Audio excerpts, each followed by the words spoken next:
Have you ever wondered what it would be like to be married to a gal wife? For our protagonist, this is just part of his normal life. The manga we are talking about today is called Secrets of the Gal Wife.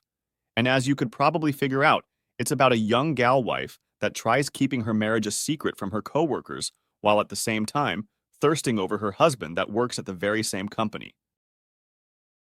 It's a sunny morning at a game corporation. Employees are walking into the building for their shift.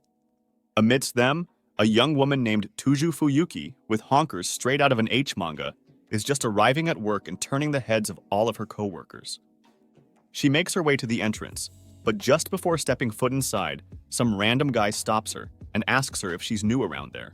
He introduces himself by saying that he's from the acoustics department and quickly follows it up by inviting her to a drinking party they are hosting later that night.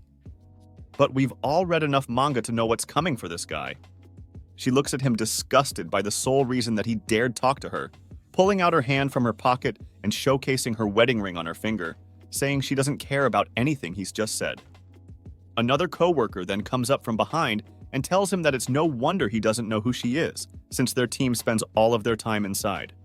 The girl that just brutally rejected him is the leader of the design team and notoriously known for her ice-cold demeanor. Inside the building, we see Hara Tayu, a young guy with surprisingly sharp teeth, the leader of the engineering team, already hard at work. His workflow is interrupted by one of the junior developers, who asks him if he could respond to an email related to their work that he's just sent him. Imagine still using emails as a form of communication in 2024. He turns around to his computer, wondering to himself if they'll be able to meet their deadline like this. But he's interrupted again, this time by Fuyuki, who came up from behind him and is pressing her milk juggers against his head while calling his name. He doesn't say a single word. Instead, he looks around the room in a panic and then just greets her with a good morning once he makes sure they're alone. Even with the coast clear, he decides to open up a notepad instead of talking to her directly, typing out that she should be more careful with stuff like that. People might find out that they're married after all. She says that he's got nothing to worry about because it's still early in the morning and there aren't many people around. They can have a bit of normal time together. But just then, someone walks in, asking about Fuyuki in regards with today's design meeting, which prompts her to swiftly switch to her work persona and leave Hara alone. In this company, love is forbidden. They only found out about this when they decided to get married and ran that idea by their company's president, who immediately let them know that relationships are a big no-no in the company because he thinks it might get in their way as a startup. However, because of their high-up positions within the company, the president approved of their marriage as long as they kept it a secret from the rest of their coworkers. Fuyuki is passing by Hara's workspace on her way to her meeting when she overhears one of their girl coworkers asking Hara for some advice. She looks at how close she is to Hara, and her yandere side comes out. Fuyuki pulls up next to them and with a cold look advises Hara that maybe it would be better for him to take a break right about now, if he doesn't want the girl next to him to disappear mysteriously. Thankfully, she had mercy on the woman who was speaking to her husband. Fuyuki finishes up with her design meeting at around the same time their coworkers leave for the day. But she can't go home by herself. She first needs to stop by Hara's seat to fetch her husband, so they can both head home together. She enters the room and sees Hara still slaving away at his computer by himself. Seeing how hard he's working, she comes up behind him and gives him a little reward. She puts her massive yitties on his head, telling him that she's proud of him. He's still in work mode, and because of that, his first reaction is to look around the room. But she assures him that they are the only ones around, so they can have a bit of fun before heading home. He relaxes a bit and says that he still has some loose ends he needs to tie up before they can head home. Seeing as he's going to stay overtime, he asks if it's all right if he prepares something quicker this evening, instead of his usual, more elaborate food.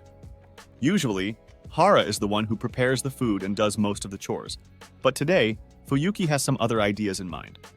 She asks if she can go home first and take care of everything for the two of them. He thanks her, saying she's a lifesaver, especially since he's so busy right now. But Fuyuki's actions have some hidden motives behind them. In the last few days, they haven't had much time to talk even while at home due to their approaching deadlines and the fact that they are both always tired. By doing everything herself, she hopes that it's going to free up some time for her Hara. That way he saves up the little energy he has left for tonight. She gets home and gets ready for cooking, tying her hair up and putting on an apron. She picks up an onion, but realizes she has no clue what to do with it, so she looks up a recipe on the internet. While cooking some beef patties, she hears that the dryer she started earlier has just finished. She pulls out the clothes and realizes she accidentally put in one of her knit dresses in there, shrinking it, thinking it's become too tight for her to wear. But I'm sure Hara would actually prefer it that way. All of a sudden, she notices a weird odor that has filled the apartment. It's the patties she was cooking earlier. It seems that Sis should not be allowed to cook. Just then, Hara arrives home and immediately figures out what just went down in his absence. Seeing Fuyuki this sad, he says that tomorrow is a rest day anyway and suggests they eat outside. While looking for restaurants still open, Fuyuki jumps on his back and says that eating outside is fine, but the author has had enough of the lack of fan service.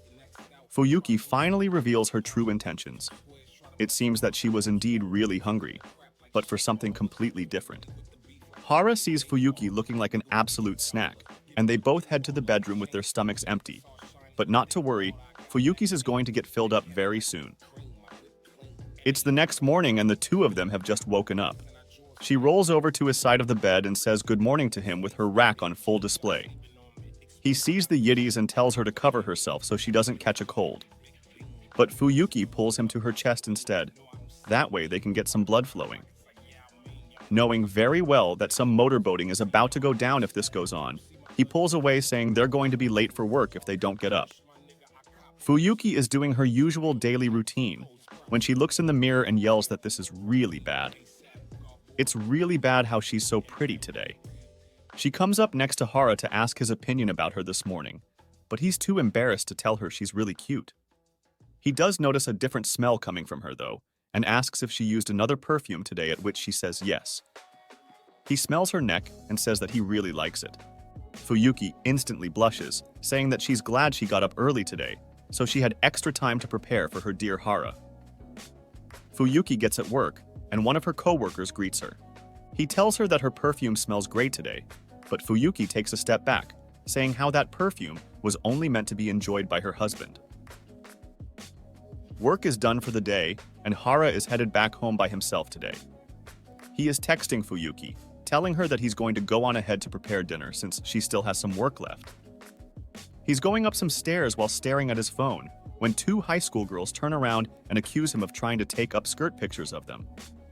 He tries saying that they're wrong, but the girls don't believe him. They think he's a degenerate pervert, causing a scene in the process. Another man approaches them, asking what happened, when all of a sudden, Fuyuki spawns and grabs Hara by the arm, asking the girls what business could they have with her husband. Seeing how hot Fuyuki is, they all leave, realizing that with a wife like her, no one would be taking pictures of other girls. They get home and Fuyuki seems to be lost in thought. She tells Hara to go wait in the bedroom before running off.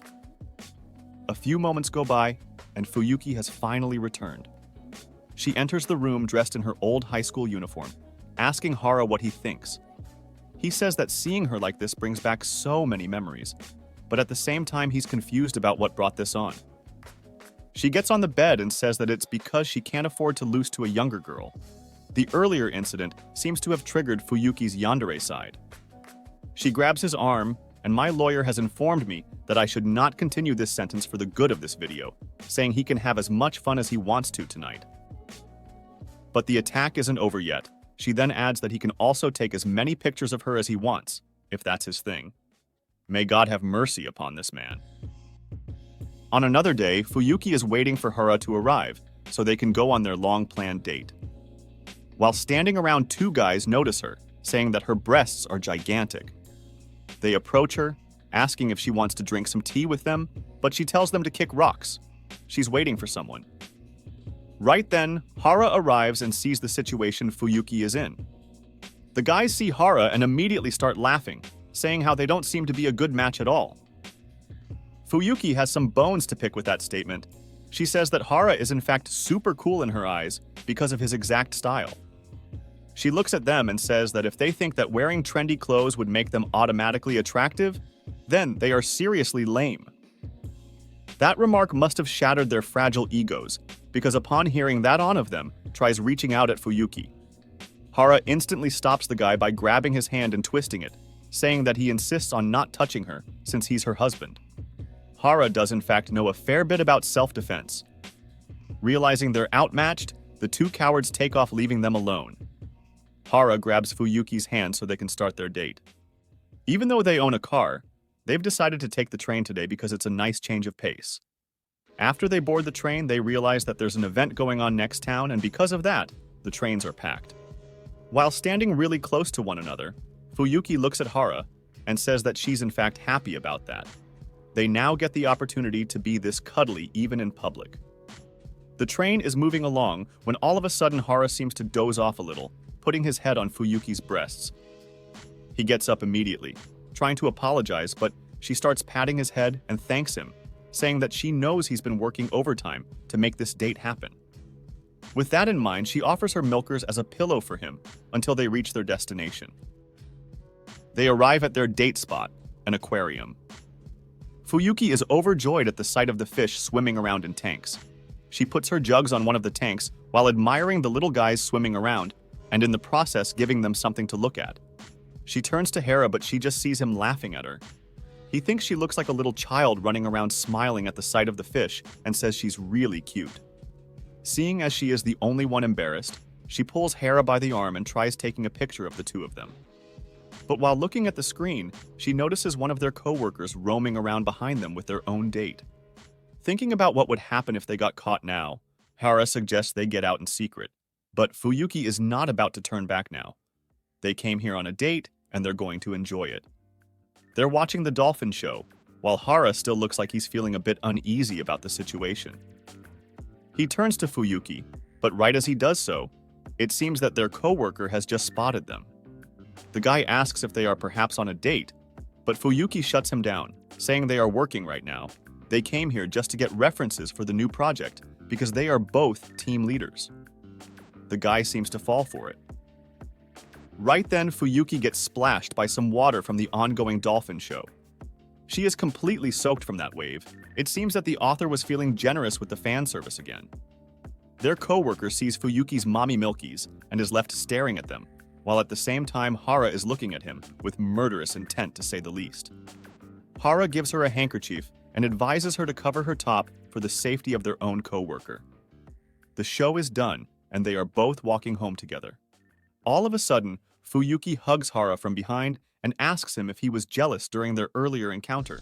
She could smell it on him. Hara tries hiding it, but he ends up blurting out that maybe he was just a little. Fuyuki makes fun of him, saying how he's so cute.